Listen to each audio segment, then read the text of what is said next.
ஓம் சக்தி அம்மா அருள்மிகு பங்காரு சித்தர் அருளாசியுடன் மேல்மருவத்தூர் ஆதிபராசக்தி சித்தர் பீடத்தில் ஜூலை 27, 28 தேதிகளில் 54வது ஆடிப்பூர கஞ்சிவார்ப்பும் சுயம்பு அன்னைக்கு பாலபிஷேகமும் நடைபெறும். செவ்வாடை பக்தர்கள் அனைவரும் கலந்து கொண்டு அன்னையின் அருள் பெறுமாறு கோவை, திருப்பூர் மாவட்டங்கள் சார்பாக அன்புடன் அழைக்கின்றோம்.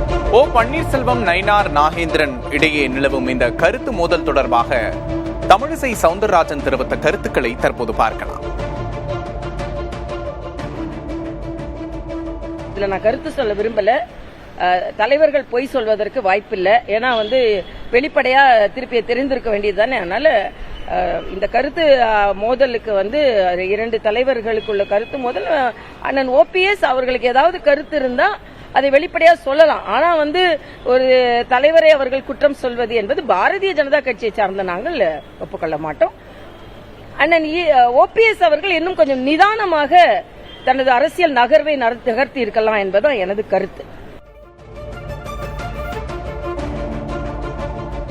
இதுல நான் கருத்து சொல்ல விரும்பல. தலைவர்கள் பொய் சொல்வதற்கு வாய்ப்பில்லை. ஏன்னா வெளிப்படையா திருப்பிய தெரிந்திருக்க வேண்டியது தானே. அதனால இந்த கருத்து மோதலுக்கு இரண்டு தலைவர்களுக்குள்ள கருத்து மோதல்.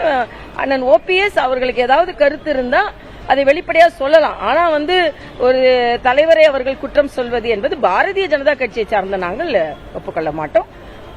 அண்ணன் ஓபிஎஸ் அவர்கள் இன்னும் கொஞ்சம் நிதானமாக தனது அரசியல் நகர்வை நகர்த்தி இருக்கலாம் என்பதுதான் எனது கருத்து. ஓம் சக்தி அம்மா அருள்மிகு பங்காரு சித்தர் அருளாசியுடன் மேல்மருவத்தூர் ஆதிபராசக்தி சித்தர் பீடத்தில் ஜூலை 27, 28 தேதிகளில் 54வது ஆடிப்பூர கஞ்சிவார்ப்பும் சுயம்பு அன்னைக்கு பாலபிஷேகமும் நடைபெறும். செவ்வாடை பக்தர்கள் அனைவரும் கலந்து கொண்டு அன்னையின் அருள் பெறுமாறு கோவை, திருப்பூர் மாவட்டங்கள் சார்பாக அன்புடன் அழைக்கின்றோம்.